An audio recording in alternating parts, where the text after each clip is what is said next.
ጤና ይስጥልኝ የአዲስ ጆርናል ዩቲዩብ ቻናል ተከታዮቻችን፣ ለዛሬ አንድ ጽሑፍ ይዘንላችሁ መጥተናል። ላይክ፣ ሰብስክራይብ፣ ሼር በማድረግ ሀሳባችሁን ደግሞ ኮሜንት ላይ በማስፈር አብራችሁን ሁኑ።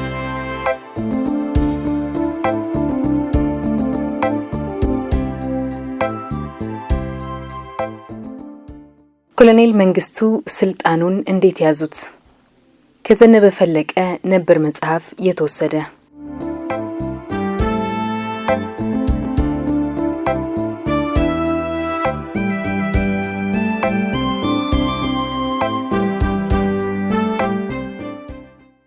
ባለ ሁለት ባርኔጣ መሪ ለመሆን ሊቀመንበር መንግስቱ ኃይለማርያም ያከናወኑት ተግባር።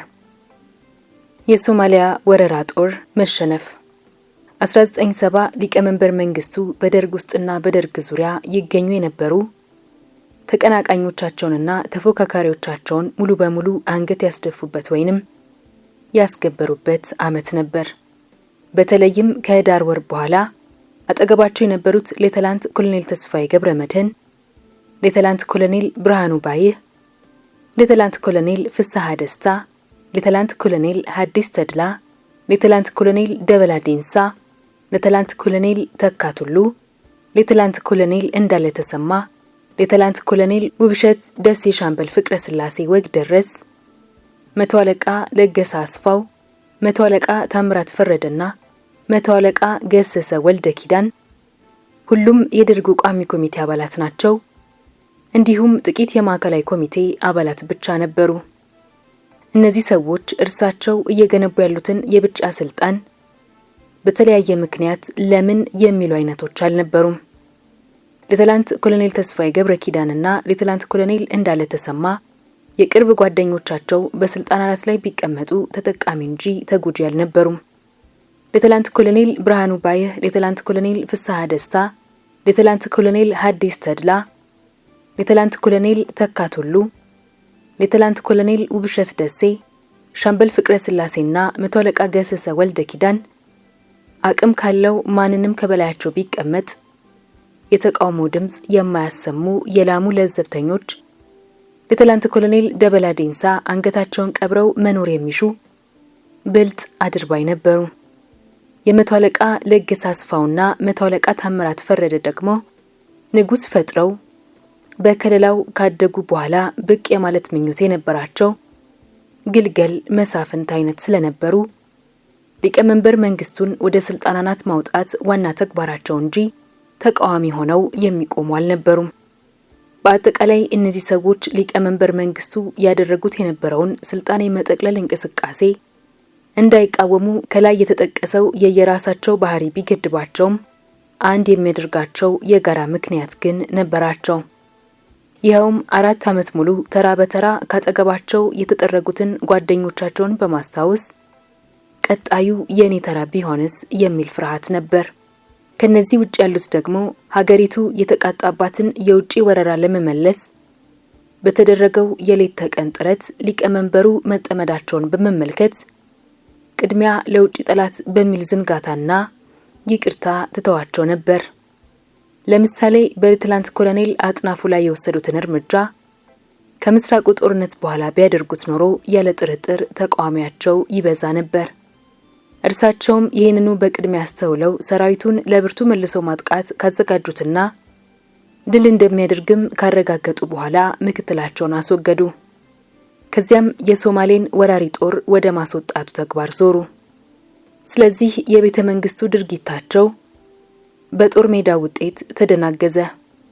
እርሳቸው ስልጣን ለብቻቸው እንዲጠቀልሉ ከላይ የተጠቀሰው የውስጥ ነባራዊ ሁኔታ ቢያግዛቸውም ለዚህ ተጨማሪ አስተዋጽኦ ያደረገ ውጫዊ ሁኔታ ነበር።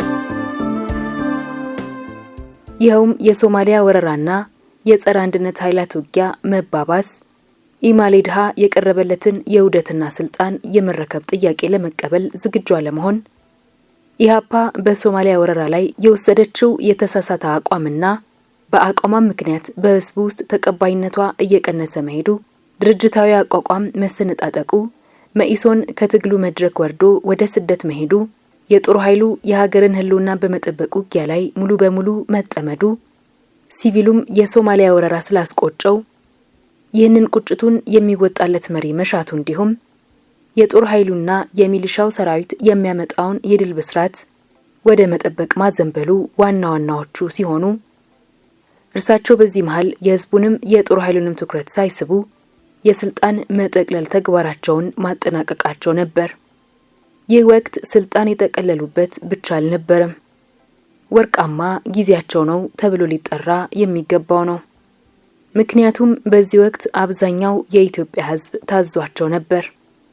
ጠላቶቻቸውም ቢሆኑ ያንን ወቅት ከፖለቲካዊ ጥላቻና በጠመንጃ አስገድደውት ነው ከሚል የፕሮፓጋንዳ ድባብ ነፃ ሆነው ከተመለከቱት ህዝቡ ለሀገሩ ክብር ሲል ለሊቀመንበር መንግስቱ አሳይቶት የነበረውን ታዛዥነት አለ የሚሉት አይመስለኝም። ከታህሳስ እስከ ጥር ወር 1970 አጋማሽ ድረስ ሊቀመንበር መንግስቱ 100ኛ 101ኛና 102ኛ የወዛደር ሚሊሺያ ክፍለ ጦሮችን አንደኛና ሁለተኛ ፓራኮማንዶ ብርጌዶችን በተከታታይ መረቁ። በየግንባሩ እየተዘዋወሩ ለመልሶ ማጥቃቱ ውጊያ የተዘጋጀውን ሰራዊት ጎበኙ። ከዚያም አያሌ ከባድና ቀላል መሳሪያዎች ወደ ውጊያ ቀጠና ጎረፉ። ለሰራዊቱ በየደረጃው የማዕረግ እድገት ተሰጠ። በጥር ወር መጨረሻ አካባቢ ዋናው ፕሮፓጋንዳ ኮሚቴ ተሰብስቦ ለመልሶ ማጥቃት አጋዥ የሚሆን የፕሮፓጋንዳ መርሃ ግብር ከዚህ በታች በተጠቀሰው ሁኔታ ነደፈ። አንደኛ፣ በሶማሊያ ህዝብና በወራሪ ሰራዊቱ ላይ ያነጣጠረ የሰላም ጥሪ። ሁለተኛ፣ የሶማሊያ መሪዎቹን ከህዝቡና ከሰራዊቱ የሚነጥል። ሶስተኛ፣ የኢትዮጵያን ህዝብ ብሔራዊ ስሜት የሚያነሳሳና የድል ዋዜማ የሚያበስር።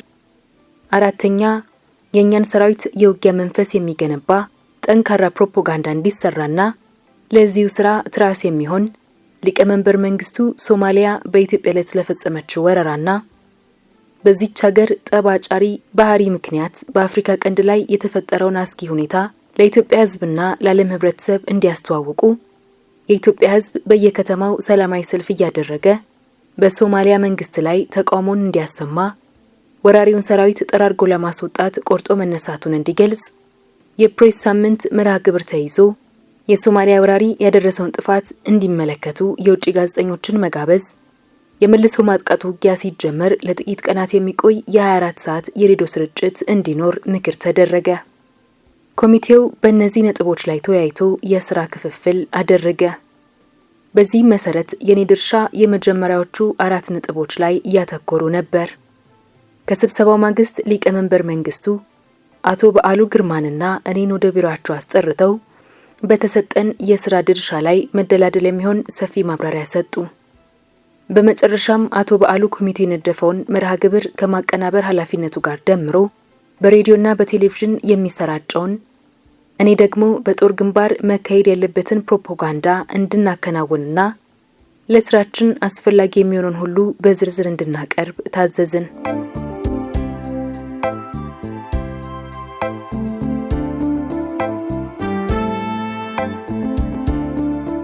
በበኩሌ በተሰጠኝ ማብራሪያና መመሪያ መሰረት በእኛ ሰራዊት ውስጥ በካድሬዎች የሚከናወኑ በበራሪ ወረቀቶች የሚሰራጩ በሶማሊያ ህዝብና በወራሪ ሰራዊቱ መሃል የሚበተኑ ጽሑፎችን ረቂቅና እነዚህን ጽሑፎች ለሶማሊያ ህዝብና ሰራዊቱ የሚላኩትን በየፍርጃቸው ከታተሙ በኋላ በየአድራሻቸው ለመላክ የሚያገለግሉ ልዩ ልዩ ተወንጫፊ የመድፍ የሞርታርና የአውሮፕላን ሮኬቶች ብዛትና አይነት ርቀታቸውንና የመሸከም አቅማቸውን ለይቼ አቀረብኩ። ያቀረብኩት ረቂቅ ሙሉ በሙሉ ይሁንታን በማግኘቱ ሮኬቶቹ በአስቸኳይ ከሩሲያ እንዲመጡ ትዕዛዝ ተሰጠ። እኔ ወደ ስፍራው በቶሎ እንድሄድና በእኛ ሰራዊት ውስጥ መሰራት ያለበትን የፕሮፓጋንዳ ጭብጥ በየግንባሩ ለሚገኙ ኮሚሳሮች መግለጫ እንድሰጥ፣ እነርሱም ከበታቾቻቸው ለሚገኙ ካድሬዎች እንዲያብራሩ ተወሰነ።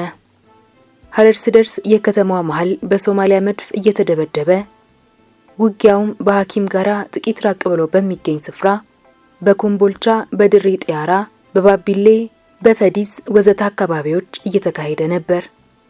በዚህ የጠላት ከበባ ምክንያት ህዝቡ አጠቃላይ ሽብር ውስጥ ወድቆ ከፊሉ ከሰራዊቱ ጎን ለመሰለፍ ሲሰናዳ፣ ከፊሉ መሸሻ መንገድ አጥቶ ጭንቅ እያማጠ ባለበት ሰዓት ሶማሊያ ሐረርን ብትይዝ ሊያገኙት የሚችሉት ጥቅም ምን እንደሚሆን ያልገባኝ በዘር ሶማሌ ያልሆኑ በኢትዮጵያ ሕዝብ አንድነት ታሪክ ላይ ጥቁር ነጥብ ላለማሳረፍ ማንነታቸውን አልጠቅሰውም።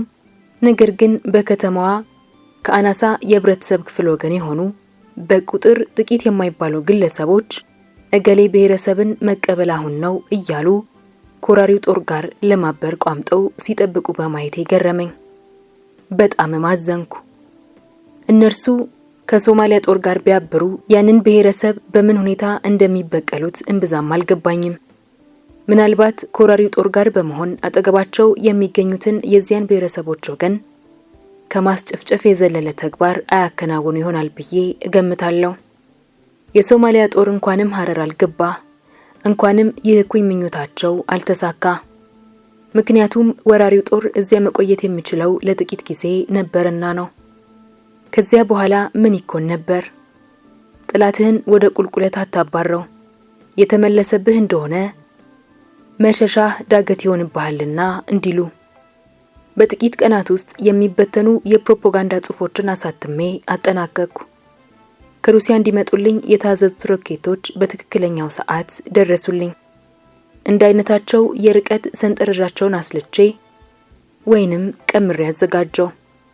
በእኛ ሰራዊት ውስጥ መሰራት ያለበትን ፕሮፓጋንዳ በተገቢው መንገድ መካሄዱንና የስርጭቱን ጥልቀት በዋና ዋና ግንባሮች እየተዘዋወርኩ ፈተሽኩ። በጣም ጥሩ ነበር።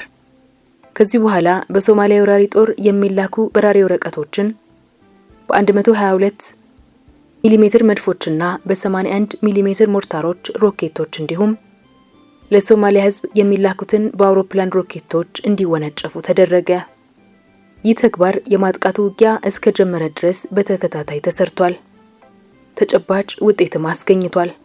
ከየካቲት 20 ቀን 1970 በኋላ ባሉት ተከታታይ ቀናት ውስጥ ሊቀመንበር መንግስቱ ሐረር ከተማ ላይ በምስራቅ የቀድሞ 3ኛ ክፍለ ጦር እዝ ዘመቻ አዳራሽ ውስጥ የክፍለ ጦር የኃይልና የብርጌድ አዛዦችን እየሰበሰቡ ዝግ ውይይት አደረጉ። በስብሰባው ላይ የሶቪየት ህብረት ወታደራዊ አማካሪዎችና የቴክኒክ ረዳቶች አዛዥ ጀነራል ፔትሮቭ እንዲሁም የኩባው ተባባሪ ጦር አዛዥ ጀነራል ኦቾዋ ተገኝተው ነበር።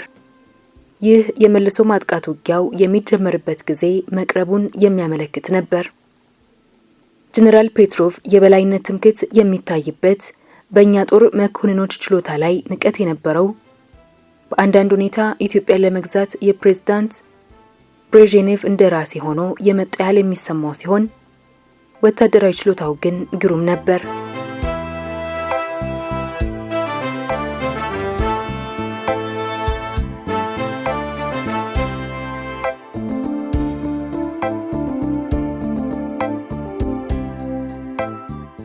ጀነራል ኦቾ ከኛ የጦር መኮንኖችም ሆነ ወታደሮች ጋር የመቀላቀል ችሎታ ያለው የማይኮፈስ ቀጥተኛና ግልጽ ባህሪ ያለው የኢትዮጵያ ጉዳይ የሚሰማው ሊቀመንበር መንግስቱ የቅርብ ጓደኛ እስከመሆን የደረሰ በሳል የውጊያ ልምድ ያለው ጎበዝ ሰው ሲሆን በወቅቱ አንጎላ ውስጥ የነበረውንም የኩባ ጦር የሚያዘው እርሱ ነበር። ሊቀመንበር መንግስቱ በሁለቱም ጀነራሎች ወታደራዊ ምክርና እገዛ ከመጠቀም በቀር የግል ፍላጎታቸውን እንዲጭኑባቸው ሲፈቅዱላቸው አላየሁም። በተለይ ጀነራል ፔትሮቭ የምስራቅ እዝ አዛዥ ኮሎኔል ሙላቱ ነጋሽና የአየር ኃይል አዛዥ ኮሎኔል ፋንታ በላይ በትምክቱ ምክንያት ባሳዩት ጥላቻና የቀጥታ ትዕዛዝ ጥረቱንም አንቀበልም በማለታቸው ምክንያት በበቀል ተነሳስቶ ከአዛዥነታቸው እንዲወገዱ ወይንም የማዕረግ እድገት እንዲዘለላቸው ያቀረበላቸው ተደጋጋሚ ክስ ሳይቀበሉ ለሁለቱም የብርጋዴርነት ጀነራል ማዕረግ በመስጠት በኢትዮጵያ ወታደራዊ አቋም ውስጥ የበላይነት የማሳየት እንጥሉን በጥሰውታል። በዚህ የተነሳም አኩርፏቸው እንደነበር ይታወቃል። ጅጅጋ ከተማን ይዞ በነበረው የሶማሊያ ጦር ላይ የካቲት 23 ቀን 1970 ማለዳ የማጥቃት ውጊያ ተከፈተ። አንደኛው አጥቂ ሰራዊት ጭናክሰን ከሚባል ስፍራ ላይ የገሰገሰው ሲሆን ሁለተኛው ደግሞ በፋፍመና በደካታ መሃል ቆሬ በሚባል ስፍራ 6 ወራት ሙሉ የመከላከል ውጊያ ሲያደርግ የቆየው 3ኛ ክፍለ ጦር ነበር። ይህ ከሁለት አቅጣጫ የተሰነዘረ ምት የሶማሊያ ጦር ረፋዱ ላይ ጅጅጋ ከተማን ለቆ እንዲወጣ አደረገው። የመልሶ ማጥቃት ውጊያ የተካሄደው በምዕራፍ ተከፋፍሎ ስለነበር በአንዳንዶቹ አውደ ውጊያዎች ላይ የመገኘት እድል ገጥሞኛል። ጅጅጋ ከተማ ከጠላት ነፃ የመውጣቷ ብስራት በምሽቱ የሬዲዮ ስርጭት ሲነገር ከካራማራ ተራራና በዙሪያ ከሚገኙ ኮረብቶች እንዲሁም ከከተማዋ እምብርት በሚፍለቀለቁት ልዩ ልዩ ቀለማት ያላቸው አብሪ ጥይቶችና የምልክት መስጫ ርችቶች ሰማዩ ሲደምቅ መመልከት እጅግ አስደሳች ነበር። የካቲት 29 ቀን ፊቅን ለማስለቀቅ ከፈዲስ በጀመረው የማጥቃት ውጊያ ከወገንም ከጠላትም ብዙ ሰው ወድቋል። የካቲት 30 ቀን አይሻን፣ አዲጋላን፣ ደጋሃመዱንና ቆቦቢን ለማስለቀቅ ከጀልዴሳ አካባቢ የተነሳውን የኛንና የኩባን የተቀናጀ የሜካናይዝድ ጦር ውጊያ መመልከት የጦርነት ፊልም እንደማየት የሚቆጠር ነበር።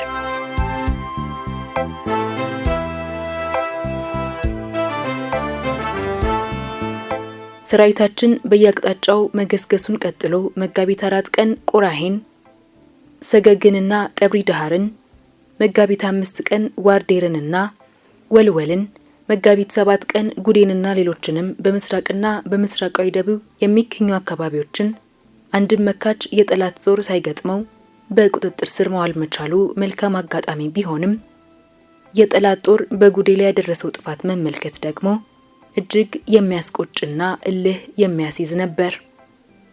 የመልሶ ማጥቃቱን ውጊያ ከመጀመራችን በፊት ባካሄድነው ጠንካራና ሰፊ የፕሮፓጋንዳ ዘመቻ ምክንያት የሶቪየት ህብረት አማካሪዎች በዓለም ፖለቲካ ፊት የዲሲፕሊን ቀውስ እንዳይገጥማቸው ስለሰጉ በየቀኑና በየአጋጣሚው ሶማሌን ልትወሩ ነው እንዴ እያሉ ይጠይቁን ነበር። በተለይ የሐረርጌ ክፍለ ሀገር የደርጉ ቋሚ ተወካይ በክፍለ ሀገሩ የደርግ እንደራሴ እንደማለት ነው የነበሩት ሌተናንት ኮሎኔል ዘለቀ በየነ ለወቅቱ ቅስቀሳ እንዲጠቅም በማዕከል ከወጣው አብዮታዊት እናት ሀገር ወይንም ሞት ከሚለው መፈክር አፈንግጠው ንግግር ባደረጉ ቁጥር ሁሉም ጀግና አንበሳ ወደ ሀርጌሳ በሚል መፈክር ንግግራቸውን ይዘጉ ስለነበር ተው ቢባሉም ሊተውት ፈቃደኛ አልሆኑም። የሶቪየት ህብረት አማካሪዎች የኢትዮጵያ ጦር ሶማሌን እንዲወር ቅስቀሳ እየተደረገለት መሆኑን አመኑ። ወራሪውን ጦር ከሀገራችን ምድር ካስወጣን በኋላ ድንበራችን ላይ ከመቆም በቀር ሶማሊያን የመውረር ዓላማ እንደሌለን ደጋግመን ብንገልጽላቸውም ሊያምኑ አልቻሉም። ከዚህም ሌላ ሶማሌን መውረር በተራዘመ ጦርነት ውስጥ መግባት እንደማንፈልግ መላው የሶማሊያ ህዝብ ሀገሩን ከጥቃት ለመከላከል መነሳቱ አይቀርምና አልተገነዘቡልንም። ስለዚህ ባካችሁ ሰራዊቱ በበቀል ተገፋፍቶ ሶማሊያን እንዳይወር ንገሩት እያሉ ወተወቱን። እንደውነቱ ከሆነ የኛ ጦር በሶማሊያ ድፍረት ምክንያት መራራ የጥቃት ስሜትና ቁጭት ይዞት ስለነበር ድንበር ጥሶ ወደ ሶማሊያ የመግባት ግስጋሴ ቢጀምር ኖሮ የአዛዡ ትዕዛዝና የካድሬዎቹ ወታ ቀርቶ ማንኛውም ኃይል አያቆመውም ነበር። ይሁን እንጂ የተሰጠውን ትዕዛዝ ፈጽሞ በድንበራችን ላይ ቆመ። በየዘመኑ ደሙን አፍስሶ አጥንቱን ከስክሶ ህይወቱን ሰውቶ የሀገሩን ክብር መጠበቅ ልማዱ ለሆነው ለኢትዮጵያ ህዝብ ክብርን መለሰ። ሊቀመንበር መንግስቱም የድርሻቸውን በሀገር ውስጥ ፖለቲካዊ ድልን በውጪ ዲፕሎማሲያዊ ፈገግታን አገኙ። የምዕራቡ ጎራ ሳይቀር የኛ ጦር ድንበር አለመዛለሉን መልካም ውሳኔ ነበር ያለው። ለዛሬ በቃን።